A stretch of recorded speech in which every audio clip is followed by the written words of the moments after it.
Salut à tous, bienvenue sur EasyTech TV. Dans une de mes dernières vidéos, je vous ai présenté des prises connectées qui étaient contrôlables depuis son téléphone avec une application, mais qui étaient aussi compatibles avec Google Home. Et du coup, dans la vidéo, j'ai pris quelques minutes pour vous montrer comment ajouter ces appareils dans Google Home pour pouvoir les contrôler soit avec la voix, soit dans l'application Google Home. Et comme j'ai l'intention de vous présenter d'autres produits connectés, comme par exemple des ampoules dans les semaines, voire dans les mois à venir, et bah du coup, aujourd'hui, je vais vous montrer une bonne fois pour toutes comment ajouter vos produits connectés compatibles Google Home dans l'application Google Home. Comme ça, dans mes futures vidéos, ça m'évitera de vous répéter la manipulation à chaque fois. J'aurai juste à vous rediriger vers cette vidéo que vous regardez actuellement. Donc pour vous montrer comment faire, je vais prendre pour exemple l'une de mes ampoules connectées qui est juste derrière moi et qui éclaire en orange actuellement. C'est une ampoule de la marque Xiaomi et c'est le modèle Yeelight.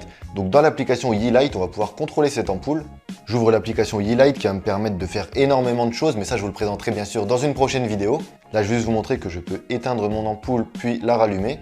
Et donc si on veut pouvoir faire ça avec l'application Google Home et surtout pour pouvoir dire OK Google éteins la lumière, c'est faisable. Il suffit d'ouvrir l'application Google Home. Sur la page d'accueil de votre maison, vous avez plusieurs boutons en haut. On va appuyer sur Ajouter. Ensuite, on appuie sur Configurer un appareil. Et là, on a le choix entre configurer des nouveaux appareils ou bien ajouter des appareils déjà configurés. Donc là, dans notre cas, c'est un appareil qui est déjà configuré puisque mes ampoules, je les ai déjà configurées dans l'application Yeelight. Et d'ailleurs, c'est valable pour tous vos objets connectés justement puisque quand vous achetez un objet connecté, de base, il faut toujours le configurer via une application externe à Google Home. Là, dans mon cas, pour les ampoules Yeelight, c'est l'application Yeelight. Dans les prises connectées que je vous ai présentées il y a quelques temps, c'était l'application Smart Life. Donc du coup, vous sélectionnez ajouter un objet déjà configuré. Là, vous pouvez voir qu'il y a déjà mon compte Smart Life qui est ajouté. Ça, c'était pour la vidéo sur les prises connectées. Et en dessous, vous avez une liste de plein d'applications d'objets connectés. Donc là, du coup, nous, on va chercher l'application Yeelight. Je descends dans les Y.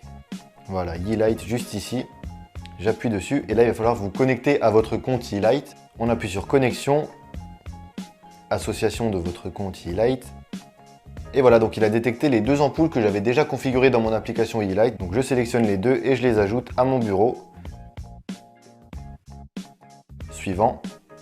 L'appareil a bien été ajouté à votre maison, OK. Et donc maintenant sur la page d'accueil, on peut voir que la lumière du bureau a bien été ajoutée. Si j'appuie sur le bouton éteindre, elle s'éteint et si j'appuie sur allumer, elle se rallume.